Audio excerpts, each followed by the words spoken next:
So how do we actually play eFootball with two controllers? Well, the first thing you need to do is to connect two controllers to where you want to play it. So I'm just gonna do so right now. I'm gonna make sure that both of my controllers are connected here. So I'm just gonna click on the start button on the first controller, and the second controller should be recognized right away. So now when I have both of the controllers here connected, I'm gonna go back to eFootball here, click on match as you can see.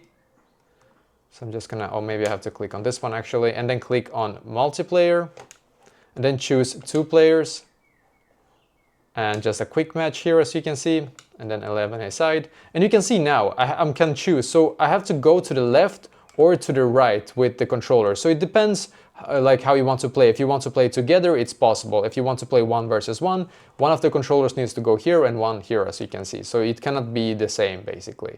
So yeah, now you can just start, and then you will be able to play eFootball with 2 controllers here as you can see.